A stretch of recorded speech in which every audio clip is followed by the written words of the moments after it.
Benvenuti o bentrovati sulle orme degli animali. In questo video parleremo dei roditori più grandi di Europa e Africa, ovvero gli istrici, conosciuti anche come porcospini. La loro fama è preceduta dai loro aculei e in questo video vedremo come essi li utilizzano realmente e come trascorrono la loro vita. La loro indole molto schiva è spiegata dal fatto che per via della loro mole sono una preda molto ambita dai grossi predatori. Nel tentativo di evitare il pericolo, di giorno stanno nascosti nelle loro tane, ricavate da buche nel terreno o fra le rocce, mentre di notte escono silenziosamente in perlustrazione.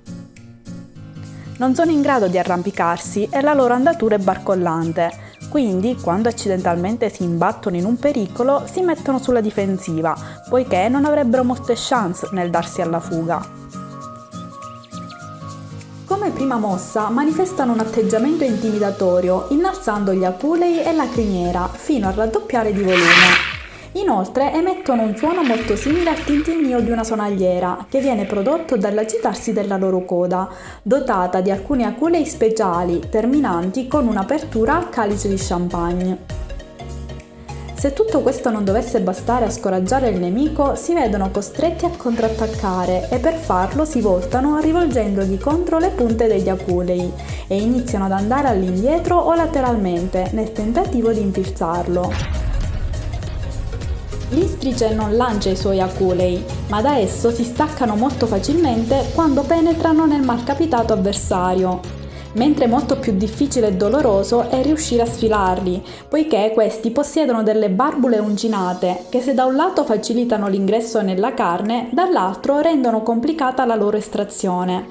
Inoltre provocano ferite abbastanza serie, poiché sono molto profonde e facilmente soggette ad infettarsi.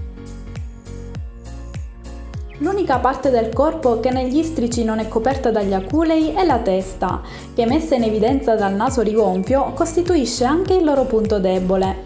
Infatti alcuni predatori un po' più esperti non si lasciano intimidire dalle importanti tecniche difensive e riescono a metterli KO.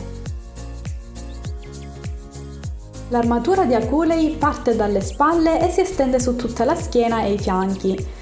Quelli centrali, lunghi fino a 40 cm, sono flessibili, mentre i restanti sono più rigidi e raggiungono i 30 cm e il loro colore sfuma dal marrone al nero con intervalli bianchi.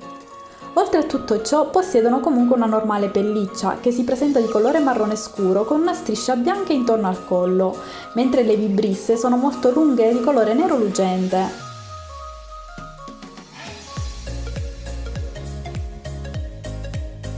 L'altro animale famoso in Italia per gli aculei è il riccio, però esso a differenza dell'istrice li ha molto più corti e cavi all'interno e inoltre non li perde andando avanti con l'età.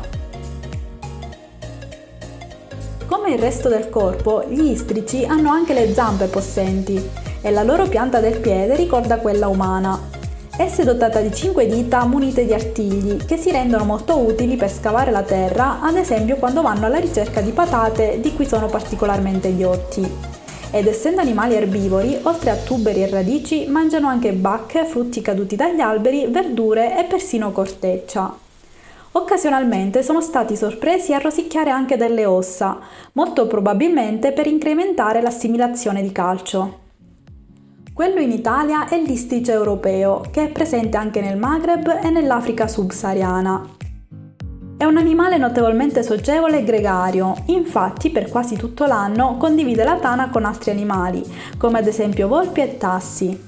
E sottolineo quasi perché dopo che la femmina partorisce la situazione cambia e i coinquilini vengono cacciati via proprio da essa, che in questa fase viene spinta da un forte istinto di protezione nei confronti dei suoi piccoli e diventa molto più diffidente del solito e particolarmente aggressiva.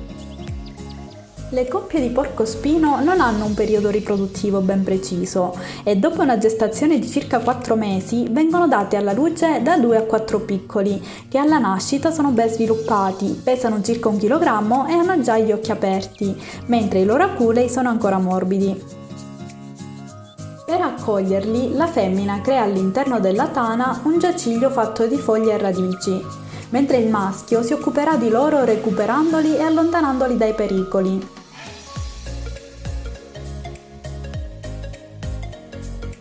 Vi ringrazio per la visione e spero che il video vi sia piaciuto. Non dimenticate di iscrivervi al canale per rimanere sulle orme degli animali e di scrivere nei commenti se vorreste vedere qualche video in particolare. Vi mando un saluto e a presto!